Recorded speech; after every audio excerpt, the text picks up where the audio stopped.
November 7వ తారీఖు బంకిం చంద్ర చటర్జీ గారు రాసినటువంటి వందే మాతర గీతం భారతదేశ స్వాతంత్ర ఉద్యమ సమయంలో ప్రతి పౌరుడు ఆలపించినటువంటి గీతం.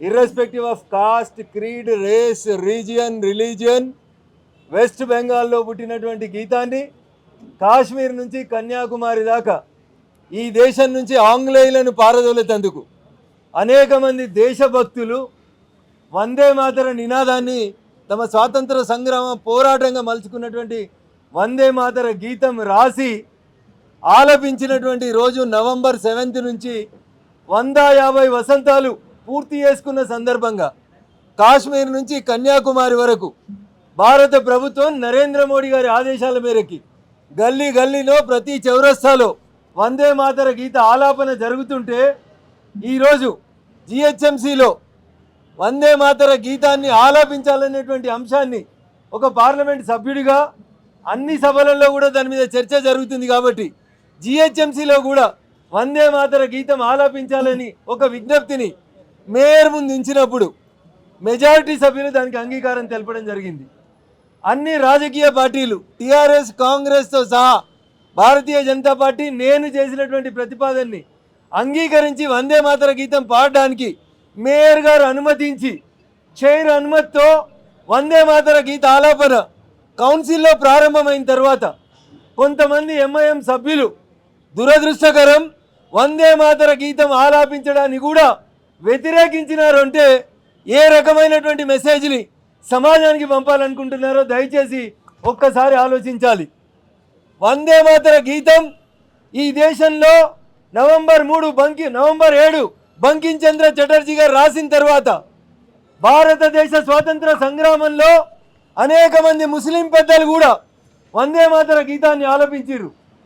దేశభక్తులైనటువంటి ప్రతి ఒక్కరు, ఈ గడ్డ మీద పుట్టిన ప్రతి వ్యక్తి, నేను మళ్ళీ చెప్తా ఉన్నా, కులం, మతం, ప్రాంతాన్ని పక్కన పెట్టి వందే మాతరాన్ని ఆలపిస్తే ఈరోజు ఎన్నికైనటువంటి ఎంఐఎం పార్టీ ప్రజాప్రతినిధులు మేము వందే మాతర గీతాన్ని ఆలాపించడాన్ని వ్యతిరేకిస్తామని చెప్పడం అనేది దురదృష్టకరం.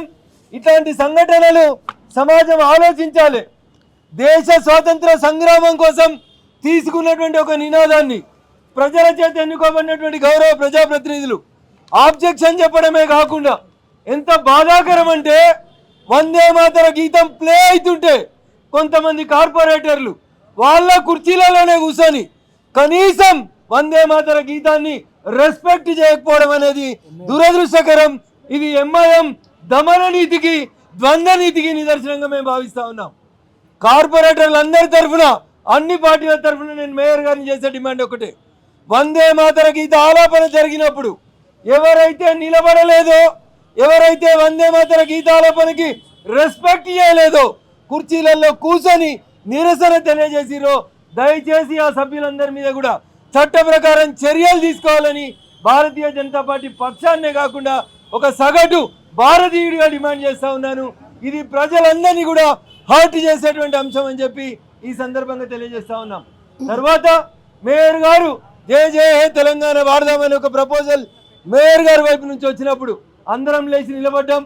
ఈ ప్రాంతం కోసం పుట్టినటువంటి ఒక గీతాన్ని గౌరవించినప్పుడు ఈ దేశానికి స్వతంత్రం రావడం కోసం దాదాపు 4-5 దశాబ్దాలు ఈ దేశ ప్రజలందరూ నినదించిన నినాదం వందే మాతర గీతం.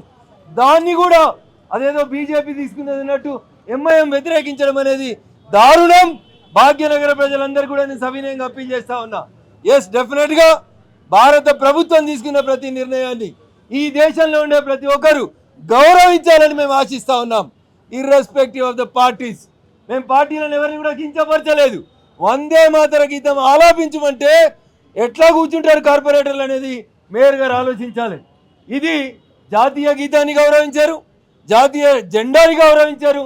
ఇట్లాంటి తీసుకోవాలని మేమందరం కూడా భారతీయ జనతా పార్టీ పక్షాన డిమాండ్ చేస్తూ, ఇది ఒక పార్టీ డిమాండే కాదు, సగటు కామన్ మ్యాన్ అయినటువంటి ప్రతి వ్యక్తి యొక్క ఆవేదన, ఆక్రోశం అని చెప్పి అర్థం చేసుకోవాలని చెప్పి ఈ సందర్భంగా డిమాండ్ చేస్తూ, వెంటనే వందే మాతర గీత ఆలాపన జరిగేటప్పుడు వాళ్ళ కుర్చీలలోంచి లేవనటువంటి కార్పొరేటర్లందరినీ కూడా ఖచ్చితంగా చర్య తీసుకోవాలని, తీసుకుంటారని చెప్పి ఈ సందర్భంగా ఆశిస్తా ఉన్నాం. Thank you.